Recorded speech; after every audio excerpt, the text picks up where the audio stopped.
గీతములు 15వ వచనము 16వ వచనం. పరమగీతములు 5వ అధ్యాయం 15వ వచనము. అతని కారు మేలుని బంగారము పట్టలేదు, ఇచ్చిన చదువురాకు సంబంధం లేదు. అతని వైఖరి లెబానోను పర్వతము, అది దేవదారు వృక్షములంత ప్రసిద్ధం. అతని నోరు మధురం, అతడు యథాంక్షణీయుడు. ఇతడే నా వీడు, ఇతడే నా పరిశుద్ధుడైన తండ్రి, ప్రేమగల దేవా, మరొకసారి మీ మాతో మాట్లాడమని, వినగలిగే చెవి, గ్రహించగలిగే మనసు, వాక్యాన్ని నిలబడే మనసు మీ అందరికీ దయచేయండి. యేసయ్య నామములో ప్రార్థిస్తున్నాను తండ్రి. అతని వైఖరి లెబానోను పర్వత తుల్లి, అది దేవదారు వృక్షములంతా ప్రసిద్ధి. వైఖరి అంటే ఏంటండి? స్వభావం, మన స్వభావం. ప్రభు గురించి బైబిల్లో మనం చూసినట్లయితే ఆయన స్వభావం, మరి అతని వైఖరి అనేది మనం గమనించినట్లయితే ఆయన ఎలాంటి వైఖరి అనిపించాడు ఇక్కడ మనం చూస్తూ ఉంటాం. యెషయా గ్రంథంలో 53వ అధ్యాయము 2వ వచనం కనిపించండి. 53:2. లేత మొక్క వలెను ఎండిన భూమిలో మొలిచిన మొక్క వలెను అతడు ఆయన ఎదుట పెరిగాను. అతనికి స్వరూపమైనను సొగసైనను లేదు. మనం అతన్ని చూచి అపేక్షించినట్లుగా అతని యందు స్వరూపము లేదు. అతడు తృణీకరించబడిన వాడును, ఆయన మనుషుల వలన విసర్జింపబడిన వాడును, వ్యసనాక్రాంతుడు గాను, వ్యాధిని అనిపించిన వాడు గాను, మనుషులు చూడగలని వాడు గాను ఉంది. అతడు తృణీకరించబడిన వాడు గనుక మనం అతనిని ఎన్నిక చేయకపోతుంది. కనుక భూమి మీద మనల్ని ఎవరైనా చిన్న మాట అంటేనే మనం తట్టుకోలేము కదా. ఆయన ఎలాంటి జీవితం జీవించడాన్న దాని గురించి మనం చూసినట్లయితే అతడు తృణీకరింపబడిన వాడు, మనుషుల వలన విసర్జింపబడిన వాడు, మనుషులు చూడనల్లని వాడు గాను ఉన్నాడని చెప్పి మనం చూస్తాం. అంటే ఆయన యొక్క స్వరూపాన్ని ఇప్పుడు మనం చూసినట్లయితే శివులం మేము ఎలా వర్ణిస్తుందంటే, అతని వైఖరి లెబానోను పర్వతము పర్వతాలన్నింటిలో కంటే చాలా ఎత్తైనది అని చెప్పి మరి నేను ఒక బుక్ లో చదివాను. నేను అది దాని చుట్టూరు ఎప్పుడు కూడా హిమంతో అది నింపబడి ఉంటుందని. తర్వాత మాటలు మనం చూసినట్లయితే అది దేవదారు వృక్షములంతా ప్రసిద్ధం. దేవదారు వృక్షాలన్నింటిలో కల్లా అది బలమైనది అని చెప్పేసి, ఎత్తైంది అని చెప్పేసి చూస్తా ఉంటాం. అంటే అంత సుందరమైన వాడు మన కొరకు ఎలాగైపోయాడని చెప్పేసి మనం చూసినట్లయితే ఆయన ఎలా ఉన్నాడంటే అండి, అతడు స్వరూపమైనను సొగసైనను, మనం అతన్ని చూచి అపేక్షించినట్లుగా అతని యందు స్వరూపము లేదు. అతడు తృణీకరింపు. కనుక ఆయన్ని ఎలాగా మనుషులు చేశారంటే, ఎవరిష్టం వచ్చినట్లు వాళ్ళు కొట్టి, ఎవరిష్టం వచ్చినట్లు వాళ్ళు ఉమ్ము వేసినట్లుగా మనం చూస్తూ ఉంటాం. కనుకనే యెషయా గ్రంథం 50వ అధ్యాయం 6వ వచనంలో మనం చూసినట్లయితే, 6వ వచనం, కొట్టువారికి నా వీపును అప్పగించి తిని, వెంట్రుకలు పెరికివేయ వారికి నా చెంపలను అప్పగించి తిని, ఉమ్మివేయ వారికి అవమానపరిచే వారికి నా ముఖమును దాచుకుని. చూడండి, ఆయన ఎలాంటి వాడు అయిపోయాడంటే, మనల్ని ప్రేమించి మన కొరకు అంత సుందరమైన దేవుడు. ఆయన వైఖరి లెబానోను పర్వత తుల్యం అని చెప్పి చూస్తున్నాం, దేవదారు వృక్షం అని ప్రసిద్ధమని చెప్పి చూస్తున్నాం. అలాంటి ఆయన నీ కొరకు నా కొరకు ఆయన ఎలాంటి వాడిగా అయిపోయాడో మనం చూస్తున్నాం. ఇక్కడ కొట్టువారికి ఏం చేశాడంటే, ఆయన వీపును అప్పగించాడంట, వెంట్రుకలు పేయ వారికి ఆయన చెంపలను ఉపయోగించినట్లు ఉమ్ము వేయ వారికి అవమానపరచే వారికి ముఖమును దాచలేదని చెప్పి ఇక్కడ చూసినట్లయితే ఇదే యెషయా గ్రంథము 51:23 వచనం కూడా చూడండి. నిన్ను బాధపరచు వారి చేతిలో దాన్ని పెట్టెదను. నిన్ను బాధపరచు వారి చేతిలో దాన్ని పెట్టెదను. మేము దాటిపోవునట్లు క్రిందికి వంగి సాగిలపడమని వారు నీతో చెప్పగా నీవు నీ వీపును దాటు వారికి దారిగా చేసి నేలకు దాన్ని వంచితివి కదా. చూసినట్లయితే నిన్ను నన్ను ప్రేమించి ప్రభు ఎంతగా తగ్గించుకున్నాడో మనం చూసాం. కనుక వాక్యం వింటున్న మన జీవితంలో కూడా మనం సుందరంగా ఉండాలంటే వాక్యాన్ని మనం కూడా ఏం చేయాలి? భుజిస్తూ ఉండాలి. భుజించినప్పుడే అది మన నోటికి తేనె వల్లే మధురంగా ఉంటుందని చెప్పగలుగుతూ ఉంటాం. యెహెజ్కేలు గ్రంథకర్త ఆయన రాసిన 2వ అధ్యాయం చూడండి. యెహెజ్కేలు గ్రంథం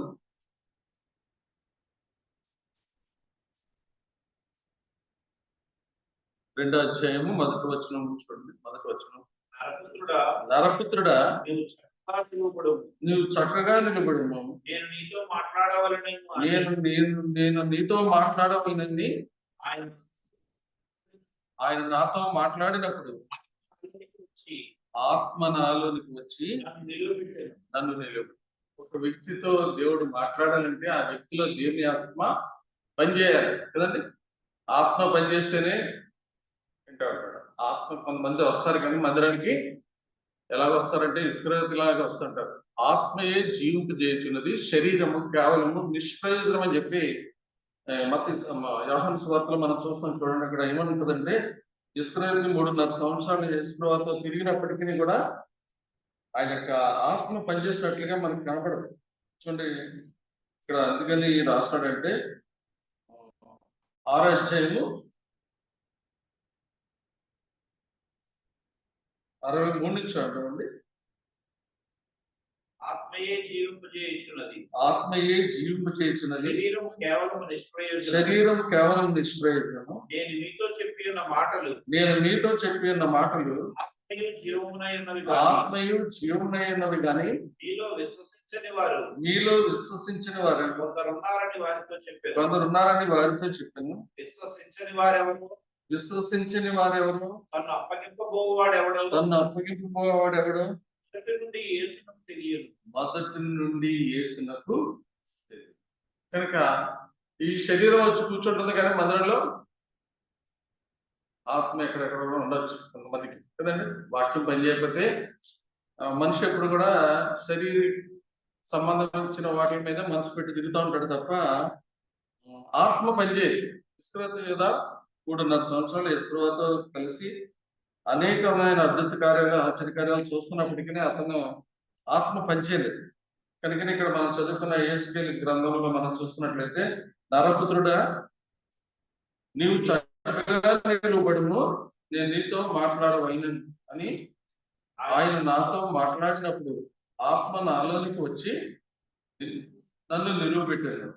అప్పుడు నాతో మాట్లాడిన వారి స్వరం నేను నీలో దేవుని ఆత్మ పనిచేస్తేనే నువ్వు దేవుని స్వరాన్ని వినగలుగుతుంటావు. దేవుని యొక్క ఆత్మ నీలో పనిచేయకపోతే నువ్వు దేవుని స్వరాన్ని సరిగా వినలేవు.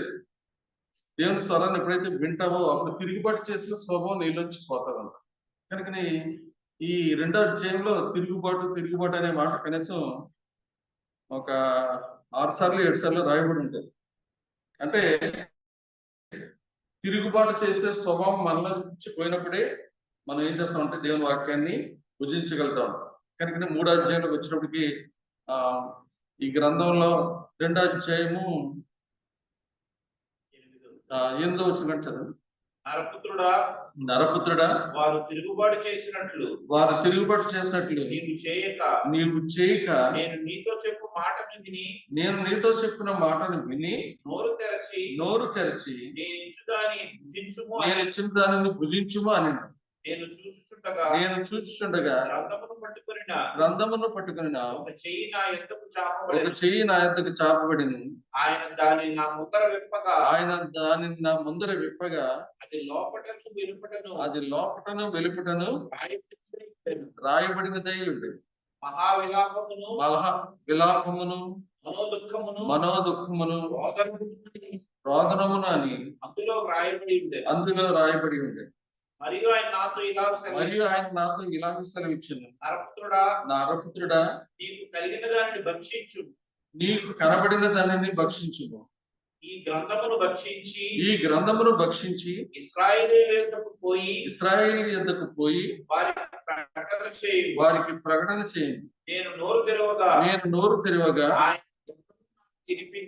ఆయన ఆ గ్రంథమును నాకు తినిపించి, నరపుత్రుడా, నేను ఇచ్చుచున్న ఈ గ్రంథమును ఆహారముగా తీసుకుని దానితో నీ కడుపు నింపుకొనుమని నాతో సెలవీయగా నేను దాన్ని భక్షించి తిని అది నా నోటికి తేనెవలే మధురముగా ఉండేది. ఇవన్నీ ఎందుకు చదివిస్తున్నానంటే, దేవుని వాక్యాన్ని ఎప్పుడైతే మనం మన ప్రజల్లో చేర్చుకుని దాని ప్రకారం నడుచుకుంటామో అప్పుడు మన నోరు అంతా కూడా మార్పు చెందుతూ ఉంటుంది. అర్థమైందండి? దేవుని వాక్యంతో ఎవరైతే హృదయాన్ని నింపుకుంటూ ఉంటారో వారి నోరు కూడా ఎలా ఉంటుందంటే, ఇక్కడ ఎప్పుడైతే దాన్ని భక్షించాడో అది నా నోటికి తేనెవలే మధురముగా ఉంది. ఎప్పుడైతే నోరు మంచిగా మారుతుందో అప్పుడు మన నోట్లోంచి వచ్చే మాటలు కూడా ఎలా ఉంటాయంటే మధురమైన వచనాలే వస్తాయి. ఇశ్రాయేల్ దేశంలో ఒక సైన్యాధిపతి ఉండేవాడు కదండి. సైన్యాధిపతి అతనికి ఎంతో పలుకుబడి అన్నీ ఉన్నాయి, ఆస్తి ఉంది, అంతస్తులు అన్నీ ఉన్నాయి. ఎన్ని ఉన్నప్పటికీ అతనికి ఏముంది? కుష్ఠరోగానికి సంతోషం ఉంటుందండి? ఉండదు కదండి. కుష్ఠరోగికి సంతోషం ఉండదు. సంతోషం రావాలంటే ఏం చేయాలి చెప్పండి? కుష్ఠరోగం పోవాలంటే చెప్పండి, దేవుని దగ్గరికి రావాలి కదండి. ఒక దేవుని ప్రవక్త దగ్గరికి వచ్చాడు. వచ్చి ఎవరో ఒక చిన్న పాప చెప్తే, వాళ్ళ ఇంట్లో పనిచేస్తున్న పాప చెప్తే ఆ మాట విని ప్రవక్త దగ్గరికి వెళ్ళాడు. చాలా బాగానే వెళ్ళాడు. కానీ వెళ్ళినప్పటికీ అక్కడ మళ్ళా ఏం జరిగిందంటే, వెళ్ళి ప్రవక్త దగ్గరికి వెళ్ళమంటే వెళ్ళాడు. వెళ్ళి ఏం చేశాడంటే లోనికి వెళ్ళదండి. ఎందుకంటే నేను పెద్ద అధికారిని కదా, నేను వచ్చానని చెప్పగానే ప్రవక్త గారు బయటకు వచ్చి, మీరు వచ్చారా సార్, రండి లోనికి అని చెప్పి ఆహ్వానిస్తారని చెప్పి చూశాడు. అయితే ఆయన బయటకు రాకుండానే తన దగ్గర ఉన్న ఒక పనితో ఏం చెప్పాడంటే, చూడండి 8వ వచనం గడిచాడు. ఇశ్రాయేలు రాజు తన వస్త్రమును చింపుకొనిన సంగతి దైవజనుడైన ఎలీషాకు వినబడినప్పుడు, అతడు నీ వస్త్రమును నీవు ఎందుకు చింపుకొంటివి? ఇశ్రాయేలులో ప్రవక్త ఒకడున్నాడని అతనికి తెలియబడినట్లు అతని నా యొద్దకు రానిమ్ము అని రాజులకు వర్తమానం చేశాను. నయమాను గుర్రములతోనూ రథముతోనూ వచ్చి ఎలీషా ఇంటి ద్వారం ముందర నిలవబడి ఉండగా, ఎలీషా, నీవు యొర్దాను నదికి పోయి 7 మార్లు స్నానం చేయు, నీ ఒళ్ళు మరల బాగాయి నీవు శుద్ధుడవగుదువని అతనితో చెప్పుటకు ఒక దూతను పంపెను. అందుకు నయమాను కోపము తెచ్చుకొని తిరిగిపోయి ఇట్లనెను, అతడు నా యొద్దకు వచ్చి నిలిచి తన దేవుడైన యెహోవా నామమును బట్టి తన చెయ్యి రోగముగా ఉన్న స్థలము మీద ఆడించి కుష్ఠరోగమును మానుకునని నేను అనుకొంటిని. దమస్కునదులైన అబానాయును పత్ఫరును ఇశ్రాయేలు దేశంలోని నదులన్నిటి కంటే శ్రేష్టమైనవి కావా? వాటిలో స్నానం చేసి శుద్ధి నొందలేనా అని అనుకొని రౌద్రుడై తిరిగి వెళ్ళిపోయాడు. అంటే రౌద్రుడై తిరిగి వెళ్ళి, మనిషికి కొన్ని డబ్బులు ఉంటే మనిషికి ఏముంటదంటే గర్వం అంటది కదండి. మరి వాళ్ళ దేశంలో మంచి నదులు ఉంటే మరి అప్పుడే స్నానం చేసి శుద్ధిని అందాలి కదండి. అప్పుడేమి అట్ల గురించి ఆలోచించలేదు. ఇప్పుడు ఏం ఆలోచిస్తున్నట్టు, మా దేశంలో లేవేటి మంచి నదులు, నేను అక్కడికి వెళ్ళలేనా, స్నానం చేసి శుద్ధిని అందలేనా అనుకుంటున్నాడు. రౌద్రుడై తిరిగి వెళ్ళిపోయానని చెప్పి మనం చూస్తున్నాం కనుక. ఎవరికైతే వాక్యం లాన్ ఉండదో వాడి జీవితం ఎప్పుడు కూడా ఎలా ఉంటుందంటే కోపంతోనే ఉంటాడు. రౌద్రుడుగా ఉంటాడు. కనుకనే వెళ్ళిపోదాం అనుకున్నప్పుడు మళ్ళా తన దగ్గర ఉన్న ఒక పనివాడు చెప్తున్నాడు, చూడండి ఎంత మాట చెప్తున్నాడంటే, అయితే అతని దాసుల్లో ఒకడు వచ్చి, నాయన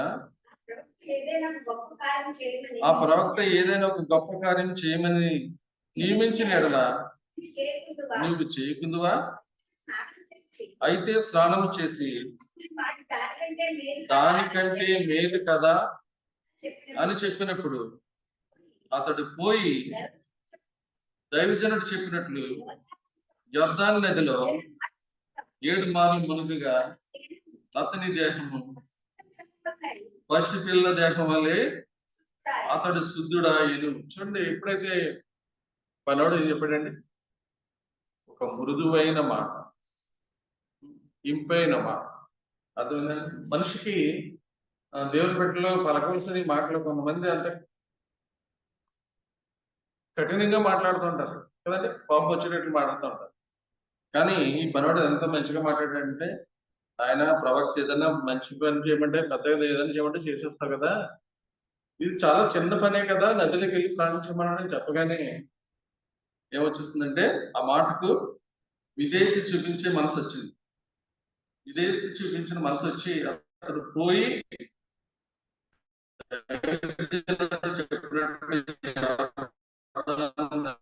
7 మార్లు మనకుగా అతని దేహమాటలు చదవండి.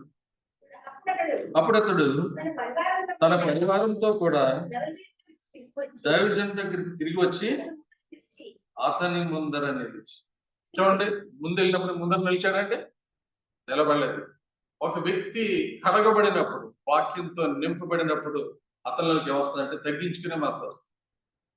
వాక్యంతో కడగబడాలి, వాక్యంతో నింపబడాలి. చాలా మంది వాక్యంతో కడగబడరు, అందరిని కడగడానికి చూస్తుంటారు తప్ప వాళ్ళు మాత్రం కడగరు. ఎవరైతే కడగడానికి ఇష్టపడతారో, నింపబడటానికి ఇష్టపడతారో వాళ్ళు ఎలాంటి మార్పు వస్తుందో ఇప్పుడు మనం చూస్తూ ఉంటాం. చూడండి, అతను ఏం చేస్తున్నాడు, ఇప్పుడు అతడు ముందర నిలిచి చిత్తగించుము, ఇశ్రాయేల్లో నున్న దేవుడు తప్ప లోకమంతటి యందు మరి యొక్క దేవుడు లేడని నేను ఎరుగుతున్నాను. చూడండి ఏమొస్తుంది, వాక్యంతో నింపబడిపోతున్నాడు. ఎవరైనా చెప్పారండి ఇప్పుడు ఇశ్రాయేల్లో ఉన్న దేవుడు తప్ప ఇంకో దేవుడు లేడని ఇతనికి ఏమైనా బోధ చేశారా? చేయలేదు. ఒక వ్యక్తి కడగబడినప్పుడు, వాక్యంతో నింపబడినప్పుడు అతనిలో వచ్చే మార్పులు ఎలా ఉంటాయంటే, దైవజన్ దగ్గరికి వచ్చినప్పుడు తగ్గించుకున్నాడు, దైవజన్ దగ్గరికి వచ్చినప్పుడు ఏం తెలుసుకున్నాడు, ఇశ్రాయేల్లో ఉన్న దేవుడు తప్ప ఇంకో దేవుడు లేడని చెప్తున్నాడు. తర్వాత మార్చాలండి, ఇప్పుడు నీ దాసుడు అయినా నా యొద్ద బహుమానం చూడండి, బహుమానం ఇవ్వమని ఎవరైనా చెప్పారండి అండి? చెప్పండి, ఇంత బహుమానం ఇవ్వాలని ఎవరైనా చెప్పారా? నీకు కుష్ఠరోగం పోయింది కనుక నువ్వు తీసుకెళ్లి బహుమానం ఇయ్యి దైవజనుడికి ఎవరైనా చెప్పారా? ఎవరు చెప్పలేదు. వాక్యంతో కడగబడినప్పుడు, వాక్యంతో నింపబడినప్పుడు ఒక వ్యక్తి జీవితం ఎలా ఉంటుందంటే ఎవరు చెప్పకుండానే మారిపోతూ ఉంటుంది. చూసారండి, కొంతమందికి మారదు, కుష్ఠరోగం తగ్గినా కూడా మారదు. అలాంటి వాళ్ళకి ఏం చేయవలసి వస్తుందని చెప్తారు. యేసుప్రభువు వారు ఒక వ్యక్తికి చెప్పారు. ఎవరు చెప్పారు చెప్పండి?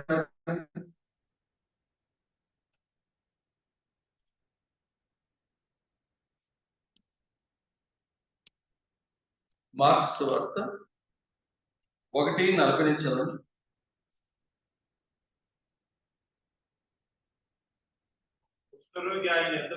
ఒక కుష్ఠరోగి ఆయన యొద్దకు వచ్చి ఆయన ఎదుట మోకాళ్ళుని నీకు ఇష్టమైతే నన్ను శుద్ధినిగా చేయగలవని ఆయనతో చెప్పి ఆయనను వేడుకొనగా ఆయన కనికరపడి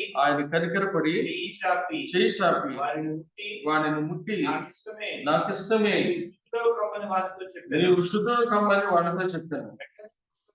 వెంటనే కుష్ఠరోగము వాడిని విడిచెను కనుక వాడు శుద్ధుడాయను. అప్పుడు ఆయన ఎవరితోనూ ఏమీ చెప్పకము కానీ నీవు వెళ్ళి వారికి సాక్షార్థమై నీ దేహమును యాజకునికి కనపరుచుకొని నీవు శుద్ధుడైనందుకు మోషే నియమించిన కానుకలను సమర్పించుమని వానికి ఖండితముగా ఆజ్ఞాపించి ఇడికి రాలేదు ఆ మనసు, ఇడికి రాదు కనుక దేవుడు ఈశ్వరవారు ఏం చెప్పారు? ఖండితంగా ఆజ్ఞాపించాడండి. కొంతమందికి దేవుడు ఎన్నో మేలు చేస్తుంటాడు, కానీ కృతజ్ఞత అనేది వాళ్ళ జీవితంలో ఉండదు. దేవుడు నన్ను స్వస్థపరిచాడు, నన్ను బాగు చేశాడు, నేను దేవుడికి ఇది ఇవ్వాలి చెయ్యాలనే మనసు వాడికి రాదు కొంతమందికి. కనుకనే ఇప్పుడు నయమాన్ ఇక్కడ చూసినట్లయితే మనం చదువుకున్న సైన్యాధిపతి ఎవరని చెప్పారండి? ఎవరు చెప్పలేదు, కానుక ఇమ్మని చెప్పలేదు. చూసారా, దైవజన్ దగ్గరికి వెళ్ళి నిలబడ్డాడు. ఇశ్రాయేల్ దేశంలో ఉన్న దేవుడు తప్ప ఇంకో దేవుడు లేడని తెలుసుకున్నాడు. దైవజనుడికి నేను కానుక ఇవ్వాలని చెప్పి తెలుసుకున్నాడు. చూసారా, ఒక వ్యక్తి కడగబడినప్పుడు, ఒక వ్యక్తి వాక్యంతో నింపబడినప్పుడు వాళ్ళలో జరిగే మార్పులు మనం చూస్తుంటాం. తర్వాత చూడండి ఏమన్నాడంటే, కానుక తీసుకొస్తే ఎలీషా వద్దని చెప్పి పంపేస్తాడు. పంపేస్తున్నప్పుడు 17వ వచనంలో ఏమంటాడు చూడండి, అప్పుడు యెహోవాకు తప్ప దహన బలి అయినను మరి ఏ ఇతర బలి అయినను దేవతలకు నేనెక్కను ఎప్పుడు కూడా అర్పించాలని చెప్తున్నాడు. చూడండి ఎలాంటి మార్పు వచ్చేస్తుంది. ఒక వ్యక్తిలో మార్పు దేవుడు ఎలా తీసుకొస్తాడంటే, ఆ వ్యక్తి ఎప్పుడైతే దైవజనుడు చెప్పినట్లుగా యోర్దాను నదిలోకి పడి ములిగాడో వెంటనే మార్పు వచ్చేస్తుంది. చూడండి, నేను ఎప్పుడు కూడా ఎవరికి మొక్కనని చెప్తున్నాడు. తర్వాత ఏమంటున్నాడు చూడండి, ఒప్పించకూడదా? నా యజమానుడు ముక్కుటకు రిమ్మోను గుడిలో చొచ్చి నా చేతి మీద అనుకున్నప్పుడు నేను రిమ్మోను గుడిలో నమస్కారం చేసిన ఎడల రిమ్మోను గుడిలో నేను నమస్కారం చేసిన సంగతిని గురించి యెహోవా నీ దాసుడునైన నన్ను క్షమించినని నయమాంచవచ్చు. చూడండి ఎలాంటి మనసు వచ్చేస్తుందంటే, ఎంత మంచిగా మారుతున్నాడో అసలు వ్యక్తి జీవితం చూడండి. దేవుని వాక్యంతో నింపబడినప్పుడు మనుషుల్లో ఎన్నో రకాల మార్పు వస్తుంది. వాక్యం వినేసిపోతే ఏముంటదండి? ఏమీ ఉండదు కదండి. ఒక ఆయన చేప తీసుకొచ్చి వాళ్ళ భార్యని వంట చేయమన్నాడు. ఆవిడ ఏం చేస్తుందంటే వెంటనే చేపను కోసి వంట చేసేస్తున్నాడు. చేస్తే అది అసలు తెల్లబోతున్నాడంటే, తింట్లో ఏంటంటే దాని మీద ఉన్న పులుసు దానికి అలాగే ఉండిపోయింది. చేపను కడిగా శుభ్రం చేసామని అడిగితే దాన్ని కడగడం ఉండిపోయింది, అది ఎప్పుడు నీటిలోనే ఉంటుంది కదా అని చెప్పింది. చేప ఎప్పుడు ఎక్కడ ఉంటుంది? నీటిలోనే ఉంటుంది. అలాగే మనం ఎప్పుడు మందిరంలో ఉంటాం కానీ కడుక్కోడానికి ఇష్టపడం కదండి. దేవుడు నాతో మాట్లాడతాడు అనుకోవచ్చు. అర్థండి, మనం ఎప్పుడైతే కడుక్కుంటామో అప్పుడే మనలో వచ్చి దేవుడు గొప్ప కార్యాలు చేస్తూ ఉంటాడు. నయమాన్ గురించి ఇశ్రాయేల్ మరి లోకసవార్తలు అనుకుంటారు ఒక మాట ఉంటాడు, ఇశ్రాయేల్ దేశంలో ఎంతో మంది కుష్ఠరోగులు ఉన్నాను, నయమాన్ తప్ప మరి ఎవడు శుద్ధి నొందలేదని చెప్పి దేవుడు రాయించబెట్టాడు. చూడండి, ఎందుకంటే అంత విశ్వాసం అతనిలోకి వచ్చేసింది. 4:27 లోక 4:27 మరియు ప్రవక్త అయిన ఎలీషా కాలమందు ఇశ్రాయేలులో అనేక కుష్ఠరోగులుండినను సిరియా దేశస్థుడైన నయమాను తప్ప మరి ఎవడును శుద్ధి నొందలేదని నేను మీతో నిశ్చయముగా చెప్తున్నాను. చూడండి, దేవుడు అంత నిశ్చయంగా చెప్తున్నాడు. కొంతమంది గురించి కొన్నిసార్లు నిశ్చయంగా చెప్పాడు, ఖండితంగా చెప్పాడని చెప్పి చూస్తున్నాం. ఒక్క స్ట్రోక్కి ఖండితంగా చెప్పాడు, నువ్వు వెళ్ళి కానుకున్నాను. వాడికి ఇచ్చే మనసు ఉండదు కనుక ఇవ్వమని చెప్పాడు. ఇచ్చే మనసు ఉన్నవాడికి ఇవ్వమని చెప్పక్కర్లేదు, ఇచ్చేస్తాడు. చూడండి, ఇక్కడ ఎలాంటి మనసు అంటే వాక్యం ద్వారా మార్పు చెందిన వ్యక్తుల జీవితాల్లో ఎలాంటి కార్యాలు దేవుడు చేస్తూ ఉంటాడంటే, అసలు అద్భుతంగా ఉంటుంది. ఇక్కడ చూడండి, ఇక్కడ ఈ వ్యక్తి మారాడు. ఇశ్రాయేల్ దేశంలో ఎంతో మంది కుష్ఠరోగులు ఉన్నారంట, కానీ ఒక్కడు కూడా శుద్ధి నొందలేదని చెప్పారు. కానీ నయమాన్ దేవుడు ఎంతో కనిపించాడు. అర్థమైందండి, నయమాన్ జీవితమే ఎంతో ఆశ్చర్యకరంగా ఉంటాడు. అర్థమైందండి. మరి ఇక్కడ తర్వాత మన అధ్యాయంలో మనం చూస్తుంటాం, తర్వాత భాగాలు మనం చదివితే ఈ 2 రాజుల గ్రంథం 5 అధ్యాయంలో మనం చూస్తుంటాం. గెహజీ ఎప్పటి నుంచో దేవుని సేవకులతో కలిసి పరిచర్య చేస్తున్నప్పటికీ అతనికి ఏం చేయట్లేదంటే ఆత్మ పని చేయట్లేదు, వాక్యంతో కడగబడట్లేదు. అర్థమైందండి. కనుకనే తనకేం వచ్చిందంటే కుష్టి వచ్చింది. ఎందుకు వచ్చిందంటే, నువ్వు ఎక్కడికి వెళ్ళావని దేవుడు అడిగితే ఏమని చెప్పాడు? ఎక్కడికి నీ పోలేదు అంటే అబద్ధం ఆడుతున్నాను. అర్థమైందండి. మనిషి జీవితంలో సత్యహీనులు అంట, సత్యహీనులు అని వాక్యంలో రాయబడి ఉంటుంది. సత్యహీనులు చూడండి, ఎవరంటే సత్యహీనులు?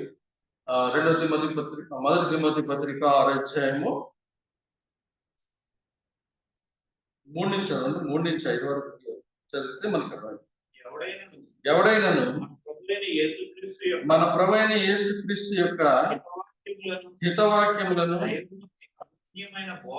దైవభక్తికి అనుగుణ్యమైన బోధను అంగీకరింపక భిన్నమైన బోధను ఉపదేశించిన వాడు ఏమీ ఎరుగక తర్కములను గూర్చి వాగ్వాదములను గూర్చి వ్యర్థముగా ప్రయాసపడుచు గర్వంధుడగును.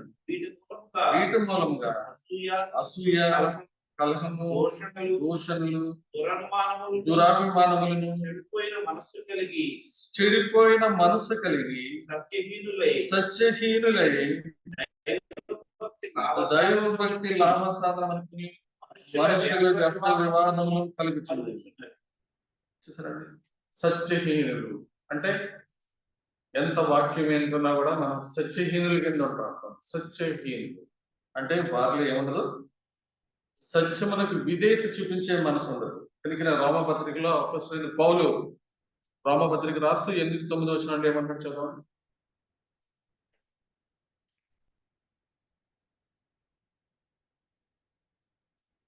రోమపత్రిక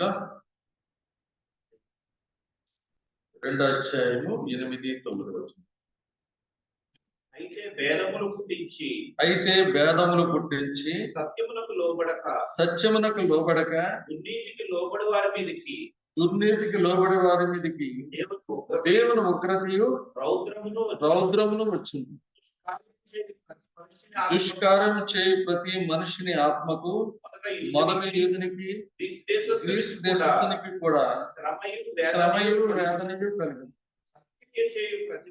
సత్క్రియ చేయు ప్రతివానికి మొదట యూదునికి గ్రీసు దేశస్థునికి కూడా మహిమయు ఘనతయు సమాధానము కలుగు.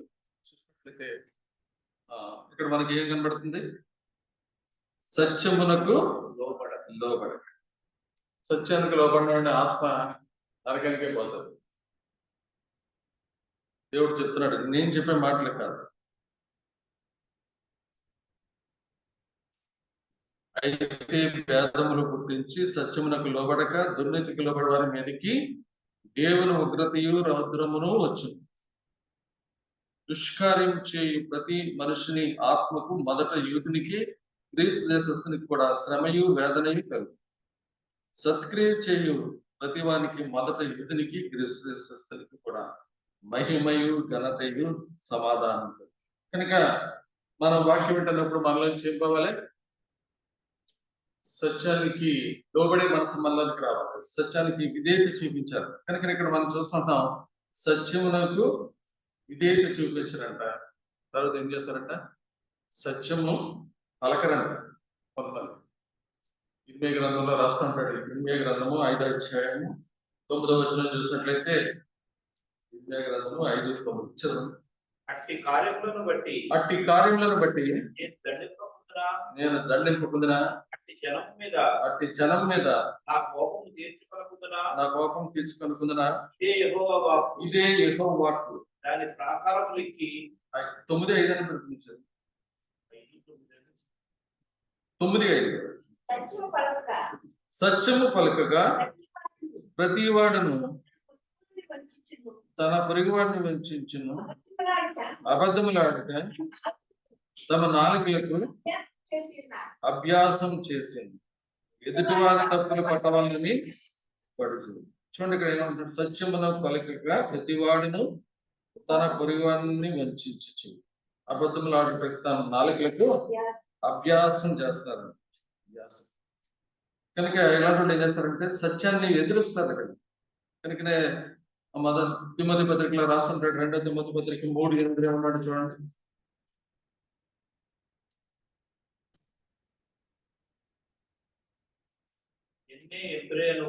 ఎన్నే ఎబ్రాయను వారు మోషేను ఎదిరించినట్లు వీరును చెడిన మనస్సు కలిగి విశ్వాస విషయంలో భ్రష్టులై సత్యమును ఎదిరింతురు. చూసినట్లయితే మనుషుడు వాక్యానికి లోపడకపోతే ఏం చేస్తారు? సత్యాన్ని ఎదిరిస్తూ ఉంటారు. చెప్పలేము, నువ్వు చెప్పు, మాకు తెలియదంటే మాకు అన్ని తెలుసు. సరే ఒక వ్యక్తి వాక్యానికి వ్యతిరేకంగా మాట్లాడుతుంటే చెప్తుంటే వింటలేడు. కాలంలో మనం ఏం చేయాలి? వాదాన్ని దిగద్దని చెప్పాడు, వదిలేయాలి. కొద్ది రోజులకి తన తప్పు తను తెలుసుకున్నాడు, కానీ మరి క్షమించమని అడగడానికి మనిషికి ఏమొస్తుంది? ఈగో వచ్చేస్తుంది కదండి. అలాంటి వాళ్ళ ద్వారా ఏమైతుందంటే వారి చేత సత్య మార్గం అంటే దూషించబడుతుంది అని చెప్పి నేను వాక్యంలో రెఫరెన్స్ సరిగ్గా గుర్తులేదు నాకు. అది పేతురు రాసిన పత్రికలు అంటున్నాను చూడండి. పేతురు రాసిన పత్రిక అని తెలుసు నాకు. అది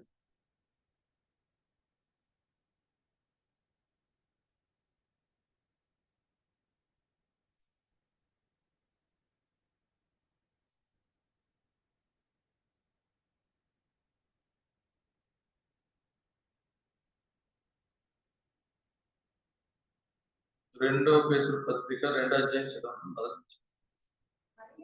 మరియు అబద్ధ ప్రవక్తలు ప్రజల్లో ఉండి అటువలే మీలోను అబద్ధ బోధకులందరూ వీరు తమను ప్రభువును కూడా విసర్జించుచు తమకు తామే శీఘ్రముగా నాశనం కలిగజేస్తుంచు నాశనకరమగు భిన్నాప్రాయములను రహస్యముగా బోధించుచు మరియు అనేకులు వారి పోకిరి శ్రేష్ఠులను అనుసరించి నడుకలు వీరిని బట్టి సత్య మార్గము దూషించబడేను.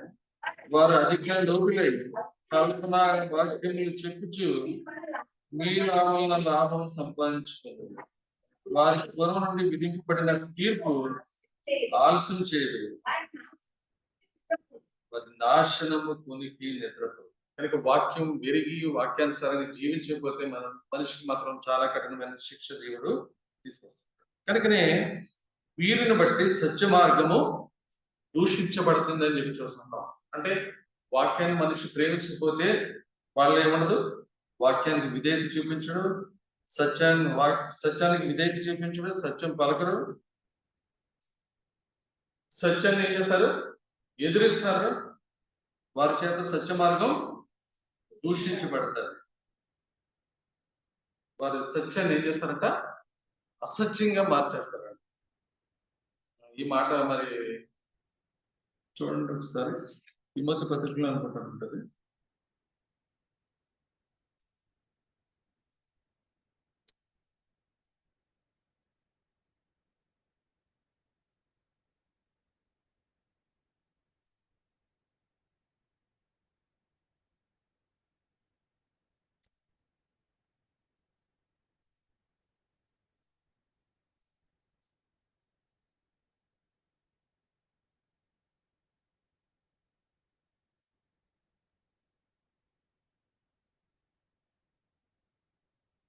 రోమపత్రిక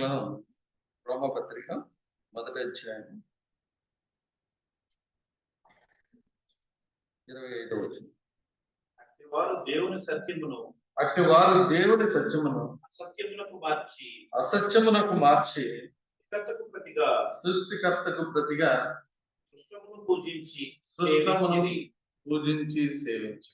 కనుక మన దేవుడు మనల్ని ఎలా మార్చాలని చెప్పి ఆశపడుతున్నాడంటే మన వైఖరి అంతా మారాలి. వాక్యం ఉంటున్నప్పుడు వైఖరి మారాలి. ఆయన వైఖరి ఎలాంటిదని చెప్పి మనం చదివాం. పరమగీతాల్లో మనం చదివాం కదండి. అతని కాలు వేలిని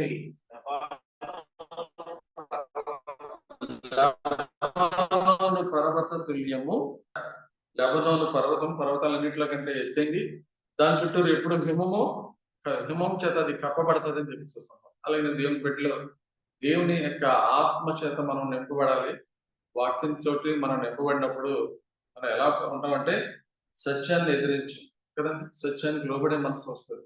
సత్యంతో ఆరాధిస్తూ ఉంటాం, సత్యంపై పలుకుతాం తప్ప అసత్యం అనేది రాకుండా దేవుడు మనకి సహాయం చేస్తాడు. కనుక ఇక్కడ ఆయన వైఖరి గురించి మనం చూసినట్లయితే ఆయన వైఖరి ఎలా ఉందంటండి.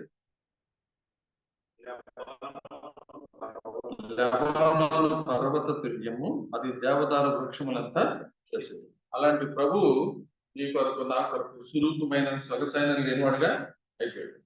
కానీ తర్వాత దేవుడు మరలా ఆయన్ని పునరుద్ధరణ తిరిగి లేచిన తర్వాత ఆయన గురించి పౌలు గారు రాస్తారు. ఎఫెసీ పత్రిక 1వ అధ్యాయము 20వ వచనం చదవండి. ఆయన బలాతిశయము చేత క్రీస్తును మృతుల్లో నుండి లేపి సమస్తమైన ఆధిపత్యము కంటేను, అధికారము కంటేను, శక్తి కంటేను, ప్రభుత్వము కంటేను ఈ యుగమందు మాత్రమే కాక రాబో యుగమునందును పేరు పొందిన ప్రతి నామము కంటే ఎంతో హెచ్చుగా పరలోకమందు ఆయనను తన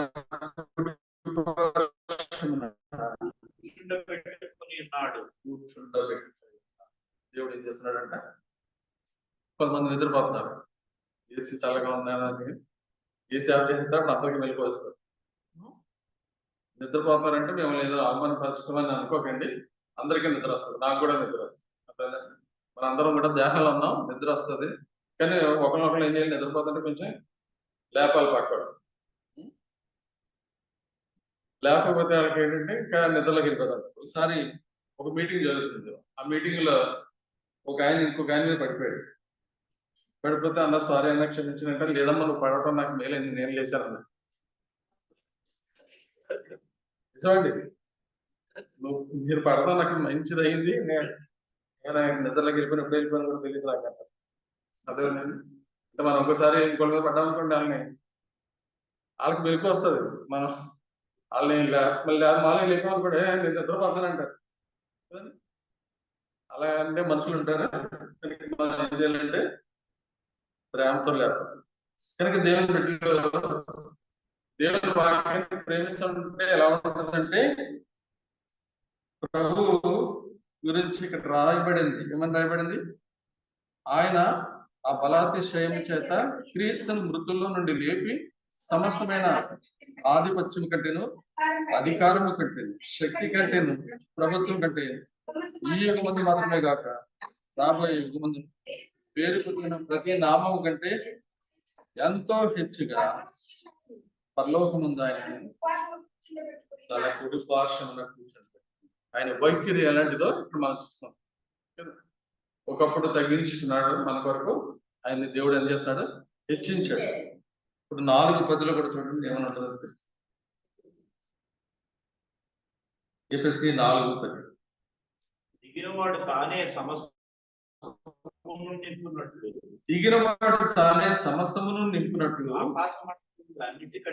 ఆకాశ మండలములన్నిటికంటే మరి పైకి ఆరోహణమైన వాడునై ఉన్నాడు.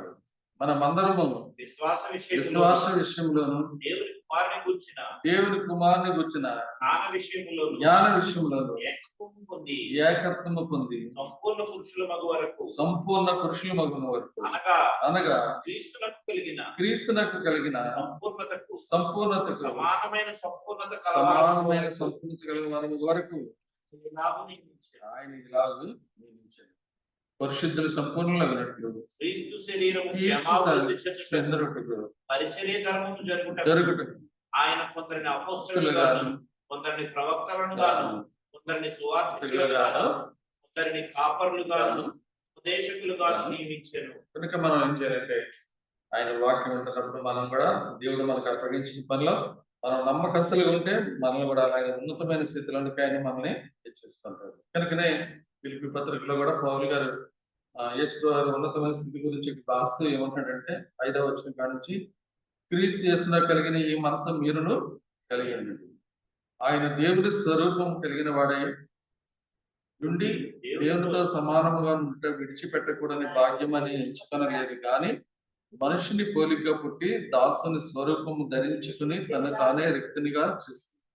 మరియు ఆయన ఆకారమందు మనుషుడిగా కనబడి మరణం పొందినంతగా అనగా శిలువ మరణం పొందినంతగా విధేయత చూపిన వాడే తను తాను తగ్గించుకుని అందుచేత పరలోకమందు ఉన్న వారిలో గాని భూమి మీద ఉన్న వారిలో గాని భూమి కింద ఉన్న వారిలో గాని మోకాలు యేసునామమున వంగినట్లు ప్రతి వారి నాలుక నేను దేవుని మహిమార్థం యేసుక్రీస్తు ప్రభువుని ఒప్పుకున్నట్టు దేవుడు ఆయన అధికముగా హెచ్చించి ప్రతి నామమునకు పై నామము ఆయనకు అనుగ్రహించారు. ఎందుకని చదివిస్తున్నట్టే ఆయన వైఖరి అంతా ఉన్నతమైన స్థితిలోకి ఉన్నది. అలాంటి ప్రభు వాక్యాన్ని వింటున్న మనం కూడా మార్పు చెందుతూ ఉండాలి. చూడండి, నయమానికి మార్పు ఎలా వచ్చేసింది? నదిలో మొలగానే ఎవరు ఏం చెప్పకుండా అన్ని మార్పులు వచ్చేసింది. తగ్గించుకున్నాడు. ఇశ్రాయేల్ దేశంలో ఉన్న దేవుడు తప్ప ఇంకో దేవుడు లేడని ఎరిగాడు. దైవజనుడి దగ్గరికి వెళ్ళినప్పుడు నేను చిన్న బహుమానం పట్టుకుని వెళ్ళాలని తెలుసుకున్నాడు. నేను ఎక్కడికైనా మళ్ళీ ఎప్పుడైనా ఏదైనా గుళ్ళోకి వెళ్తే నేను ఆ గుళ్ళో నమస్కారం చేస్తున్న సంగతి ఆ దేవునికి తెలిసిపోతుందని చెప్పి తెలుసుకుంటాడు. అట్లనే మనం ఏం చేసినా దేవునికి తెలుస్తుందని చెప్పి తెలుసుకున్నప్పుడు మనం ఏం చేస్తూ ఉంటాం? వాక్యానికి విధేయత చూపిస్తాం. అలాగే వాక్యానికి విధేయత చూపిస్తున్నామా లేదా పరిశీలన చేసుకొని బల్ల చేయడానికి పరిశుద్ధాత్మ దేవుడికి సహాయం చేయండి.